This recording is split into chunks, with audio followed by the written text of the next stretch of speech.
नमस्कार, मैं डॉक्टर सुदेश कांतेजा आप सभी का आपके अपने डीएस एकेडमी पे स्वागत और अभिनंदन करती हूँ। आज की श्रृंखला में हम फिर से लेकर आए हैं हिंदी प्रैक्टिस सेट में 25 प्रश्नों की श्रृंखला। अगर आप इस क्लास को पहली बार देख रहे हैं तो चैनल को सब्सक्राइब कीजिए, और अगर आपने चैनल सब्सक्राइब कर रखा है, आपको क्लास पसंद है, आपको जो प्रैक्टिस है वो अच्छी हो रही है, जितना हो ज़्यादा से ज़्यादा दोस्तों में शेयर करते रहिए। आज की क्लास के आज के नवीन प्रश्नों को जानें इससे पहले हम आपको बता दें कि डीएस एकेडमी का टीजीटी और पीजीटी का जो बैच है वो चल रहा है एकदम बहुत ही कम नाम मात्र शुल्क के साथ में। हम आपको हिंदी टीजीटी पीजीटी का बैच प्रोवाइड करा रहे हैं, जिसमें जो क्लासेज हैं, जो हमने संपूर्ण निःशुल्क क्लासेज दी हैं, उनसे भी विस्तृत हैं और बहुत ही सरल रूप में इस बार ट्रिक के माध्यम से हम आपको पढ़ा रहे हैं। जो भी बच्चे बैच ज्वाइन करना चाहते हैं 9568802463 पे कॉल करके अन्य जानकारी ले सकते हैं।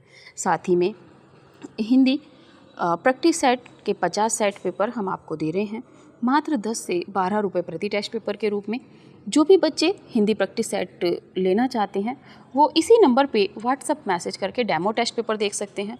और ये जो डेमो टेस्ट पेपर है ये या कहें हिंदी के जो प्रैक्टिस सेट हैं, ये बहुत ही नवीन प्रश्नों के पैटर्न को यहाँ पर ध्यान में रख के प्रश्न बनाए गए हैं। तो जो भी बच्चे प्रैक्टिस सेट ज्वाइन करना चाहते हैं, लेना चाहते हैं, वो इसी नंबर पे बात कर सकते हैं। तो चलिए बात करते हैं आज के पहले प्रश्न की ओर। आज का पहला प्रश्न है हमारा कि भूषण को कवि भूषण की उपाधि किसने दी थी। आपको बताना है कि जो भूषण है रीतिकालीन कवि, इनको भूषण की उपाधि किसने दी थी। शिवाजी ने, छत्रसाल ने, सोलंकी राजा रुद्र ने, या इनमें से कोई नहीं। तो भूषण जो रीतिकाल के प्रसिद्ध कवि हैं, चिंतामणि और मतीराम इनके भाई माने गए हैं। साथ में बात करें तो इनको जो ये उपाधि दी है वो सोलंकी राजा रुद्र ने दी है। कवि भूषण की उपाधि सोलंकी राजा रुद्र ने इनको दी थी। इनकी रचनाओं में बात करें तो शिवराज भूषण, शिवा बावनी और छत्रसाल दशक जो है इनकी रचनाएं हैं। बढ़ते हैं अगले प्रश्न पे। अगला प्रश्न है गंगा लहरी रचना के रचनाकार हैं। आपको बताना है कि गंगा लहरी किसकी रचना है। मतीराम, पद्माकर, ठाकुर या बोधा। तो गंगा लहरी जो रचना है ये अगर बात करें तो आपके पद्माकर की है। अन्य रचनाओं में बात करें तो हिम्मत बहादुर विरुदावली, जगत विनोद, पद्माभरण, प्रबोध पचासा, राम रसायन, ये सभी रचनाएं जो हैं आपके पद्माकर जी की हैं। बढ़ते हैं अगले प्रश्न पे। अगला प्रश्न है कि विरह बारिश किसकी रचना है। आपको बताना है विरह बारिश किसकी रचना है। घनानंद की, आलम की, ठाकुर की या बोधा की। तो विरह बारिश जो रचना है वो है आपके बोधा की। विरह बारिश बोधा की है। और ये जो है पन्ना दरबार की शुभान एक नर्तकी थी, उससे प्रेम करते थे और उसी से संबंधित इन्होंने ये रचना लिखी है। इश्कनामा भी इनकी महत्वपूर्ण है बोधा की। आगे बढ़ते हैं अगले प्रश्न पे। अगला प्रश्न है आलोचना नामक प्रसिद्ध समीक्षा पत्रिका के संपादक कौन थे। आपको बताना है कि आलोचना जो पत्रिका है इसके संपादक कौन हैं। समीक्षात्मक पत्रिका है doctor Namvar Singh, doctor Nagendra, doctor Ramvilas Sharma, Nand Dulare Vajpeyi. तो आलोचना पत्रिका के संपादक की अगर हम बात करें तो जो है इसमें विकल्पों के अनुसार देखें तो डॉक्टर नामवर सिंह हैं। वैसे इसके जो प्रथम संपादक के रूप में आते हैं वो आपके शिवदान सिंह चौहान।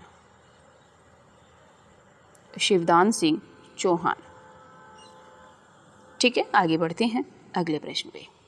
अगला प्रश्न है मगध रचना के लेखक कौन हैं। आपको बताना है कि मगध जो रचना है, जो काव्य है, किसका है। श्रीकांत वर्मा, श्रीराम वर्मा, रामचंद्र वर्मा, केदारनाथ सिंह। तो मगध जो रचना है वो आपके श्रीकांत वर्मा जी की है और राजनीतिक उस पर आधारित है आपकी मगध रचना। आगे बढ़ते हैं अगले प्रश्न पे। अगला प्रश्न है किसकी कविताएं। आपको बताना है कि किस रचनाकार की कविताएं स्वाधीन भारत का इस्पाती दस्तावेज कही जाती हैं। किसकी कविताओं को स्वाधीन भारत का इस्पाती दस्तावेज कहा गया है? अज्ञे, गिरिजा कुमार माथुर, मुक्तिबोध, केदारनाथ सिंह। इसमें जो आपका सही विकल्प होगा वो है मुक्तिबोध। मुक्तिबोध की जो कविताएं हैं उनको स्वाधीन भारत का इस्पाती दस्तावेज कहा गया है। ये मुक्तिबोध जो हैं आपके तार सप्तक के कवि हैं, ये भी आपको ध्यान रखना है। और कामायनी एक पुनर्विचार, चांद का मुँह टेढ़ा है, भूरी भूरी खाक धूल, विपात्र, सतह से उठता आदमी इनकी रचनाओं में प्रमुख हैं। बढ़ते हैं अगले प्रश्न पे। अगला प्रश्न है पृथ्वी कल्प रचना के रचनाकार हैं। आपको बताना है पृथ्वी कल्प किसकी रचना है? भवानी प्रसाद मिश्र, गिरिजा कुमार माथुर, मुक्तिबोध या केदारनाथ सिंह। तो पृथ्वी कल्प जो रचना है इसके रचनाकार हैं गिरिजा कुमार माथुर। गिरिजा कुमार माथुर की अन्य रचनाओं में बात करोगे तो धूप के धान, साक्षी रहे वर्तमान, भीतरी नदी की यात्रा, कल्पांतर, मंजीर, शिलापंख चमकीले, नाश और निर्माण जो हैं प्रमुख रूप से हमारे सामने आती हैं। अगले प्रश्न पे चलते हैं। प्रश्न है मनमाना शब्द में कौन सा समास है? मनमाना अपने मन का जो भी है, इसमें कौन सा समास है? अव्ययभाव समास, कर्मधारय समास, तत्पुरुष समास या बहुव्रीहि समास? मनमाना शब्द में आपका अव्ययभाव समास है, जिसमें पहला पद अव्यय होता है, उसी को अव्ययभाव समास कहते हैं। कर्मधारय समास में विशेषण और विशेष्य, उपमेय उपमान होता है। तत्पुरुष समास में कारक विभक्तियाँ चलती हैं आपके, और बहुव्रीहि समास में कोई अन्य तीसरा पद प्रधान होता है। बढ़ते हैं अगले प्रश्न पे। प्रश्न है कतर्व्योत में कौन सा समास है? आपको बताना है कतर्व्योत में कौन सा समास है? द्वंद्व समास, कर्मधारय समास, तत्पुरुष समास या बहुव्रीहि समास? कतर्व्योत में अगर आप देखेंगे तो आपका द्वंद्व समास है, कतर और व्योत। आगे बढ़ते हैं अगले प्रश्न पे। अगला प्रश्न है कि निम्नलिखित में घोड़ा का पर्यायवाची शब्द नहीं है। आपको बताना है कि इनमें से घोड़े का पर्यायवाची कौन सा नहीं है?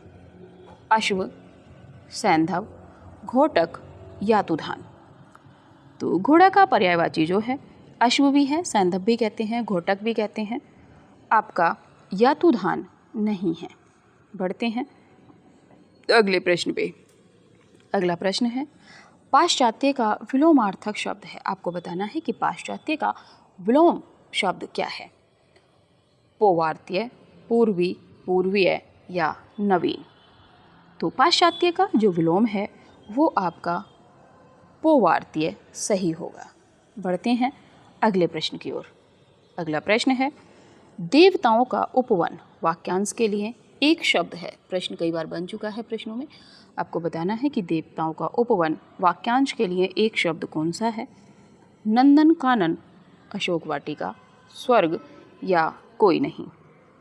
तो नंदन कानन यानी कि नंद का कानन, इसको जो है देवताओं का उपवन कहा जाता है। बढ़ते हैं अगले प्रश्न पे।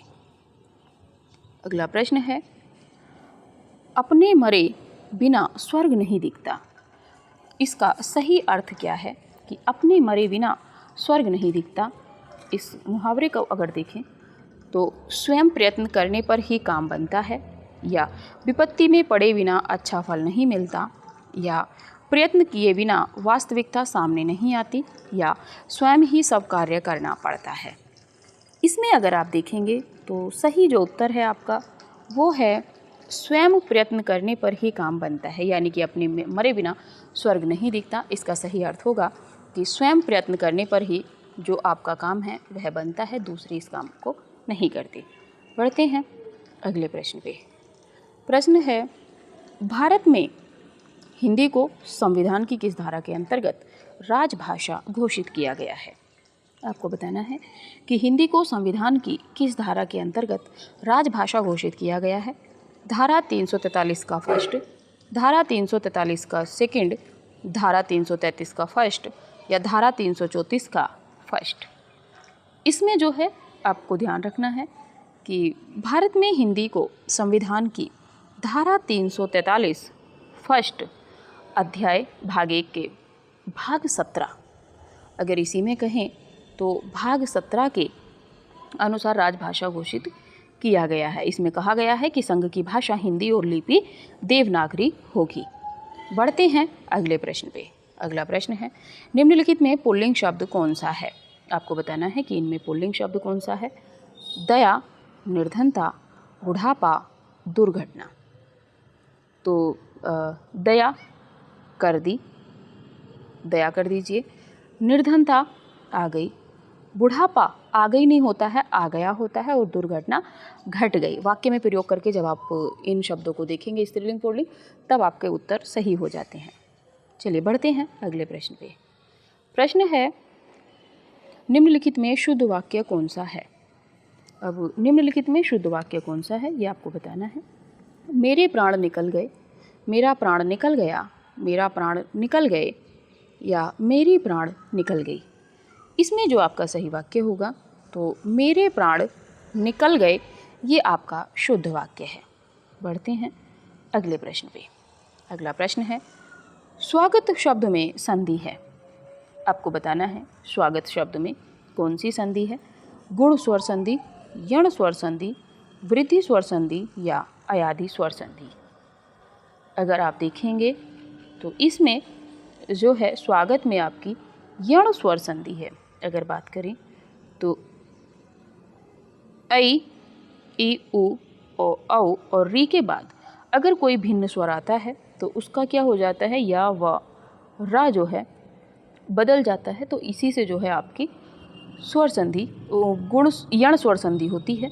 यहीं पे आपका सुधन आगत हुआ है, तो उ और आ, तो यहाँ पे आपका जो है क्या बना है, आपको ध्यान होगा, वाह बना है।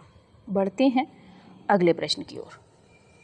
अगला प्रश्न है कि मनोविज्ञान में कौन सी संधि है? आपको बताना है कि मनोविज्ञान शब्द में कौन सी संधि है। व्यंजन संधि, यण स्वर संधि, वृद्धि स्वर संधि, या विसर्ग संधि। तो मनोविज्ञान, मनः धन विज्ञान की अगर बात करेंगे तो इसमें जो है आपका व्यंजन संधि सही होगा। वो क्षमा कीजिएगा, इसमें आपका जो है लिखते हुए मिस्टेक हुई है, विसर्ग संधि है। ठीक है, क्योंकि यहाँ पे विसर्ग लगा हुआ है इसीलिए। बढ़ते हैं अगले प्रश्न पे। अगला प्रश्न है, बाणभट्ट की आत्मकथा किसकी औपन्यासिक कृति है? आपको बताना है बाणभट्ट की आत्मकथा किसकी औपन्यासिक कृति है या किसका उपन्यास है। महावीर प्रसाद द्विवेदी, हजारी प्रसाद द्विवेदी, रामचंद्र शुक्ल, या जयशंकर प्रसाद। तो बाणभट्ट की आत्मकथा आप सभी जानते हैं हजारी प्रसाद द्विवेदी जी की रचना है। रचना की क्या बात करें, उपन्यास है। इनके अन्य उपन्यासों में है चारूचंद्र लेख, पुनर्नवा, अनाम दास का पोथा। बढ़ते हैं अगले प्रश्न पे। प्रश्न है, वैशाली की नगर वधू किसकी रचना है? आपको बताना है वैशाली की नगर वधू किसकी रचना है। वृंदावन लाल वर्मा, अमृतलाल नागर, चतुरसेन शास्त्री, जयशंकर प्रसाद। तो वैशाली की नगर वधू जो रचना है वो आचार्य चतुरसेन शास्त्री जी की है। इनकी अन्य रचनाओं में है रक्त की प्यास, मंदिर की नर्तकी, सोमनाथ, वयम रक्षा में, सोना और खून, सह्याद्री की चट्टानें, ये सब जो हैं इनकी रचनाएं हैं। बढ़ते हैं अगले प्रश्न पे। प्रश्न है, चित्रलेखा उपन्यास के रचनाकार हैं।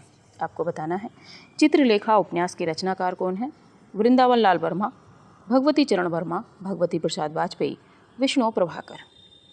चित्रलेखा जो उपन्यास है वो आपके भगवती चरण वर्मा जी का है। भगवती चरण वर्मा के अन्य रचनाओं में है पतन, 3 वर्ष, टेढ़े मेढ़े रास्ते, आखिरी दाव, सीधी सच्ची बातें, सवई नचावत राम गोसाई, भूले बिसरे चित्र, रेखा, ये सभी जो हैं इनके उपन्यास हैं। बढ़ते हैं अगले प्रश्न पे।